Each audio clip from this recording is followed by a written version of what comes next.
Probability.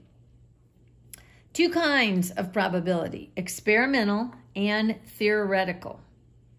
Experimental probability is based on the actual results that you got, not what you might get. So theoretical is what you might get, but experimental means you did something and then they're asking you what was the result of that. So that is your want to give somebody exactly what was done in that case.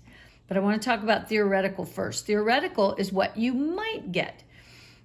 And you always want to put the number of favored outcomes, or the possible, that would be the part, in the numerator. And the denominator will be the possible outcomes, or the whole thing. So it's kind of like putting the part over the whole again. Here's an example. There are 4 blue socks in the dryer and 6 red socks in there as well. Here's the question. What is the probability of pulling a red sock out of the dryer? Well, first, your favored, or your part, how many red socks did you have? You had 6, so that's your numerator.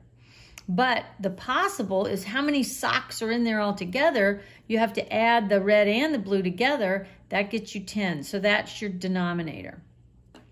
Then you end up getting 6/10, and you need to simplify, and this simplifies to 4 over 5, which could also be written horizontally as 4:5, and it can be read as 4 out of 5. I have a chance of pulling 4 red socks to every 5 socks I pull.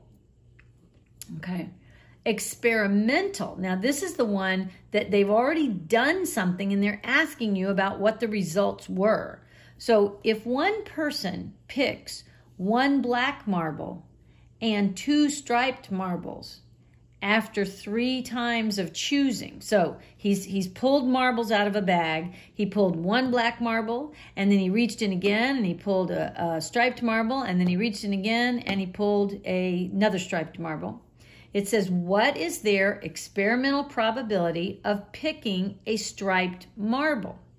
So you want to deal with the striped marbles. Put that in your numerator because he picked 2 of them. But how many times did he do the picking? It was 3, so that's your denominator. So this was his chance of picking the striped marble, 2 out of 3, because it was experimental. You could also write it horizontally, 2:3. So it's going to be exactly what was previously done. And so that's what I've got here. Now, down at the very bottom here, it says, if an event is going to happen twice, such as you're going to roll the dice 2 times, or you're going to spin the spinner 2 times or 3 times, you are going to need to multiply both of the probabilities that you have involved against each other. So here's an example. If they rolled the dice twice, what is the probability of getting an odd number and then getting the number 2? So when you talk about a dice, a die, you've got 6 faces. 3 of the numbers are even and 3 of the numbers are odd. So they want to ask, what is the probability of rolling an odd number? Well, that's a 3 out of 6. So you have your 3 out of 6. And that, well, I could reduce that, but I'll come back to that in a minute. Let's look at this. What is the probability of rolling a 2? Well, there's only 1 2 on the dice, and so it's 2 out of 6. Excuse me, there's only 1 of them, so it's 1 out of 6, and that's how I got that fraction. Now, because they were doing these 2 options, these 2 events, multiply them together. So I now get 3 over 36, and then you've always got to reduce, which gets me down to 1/12.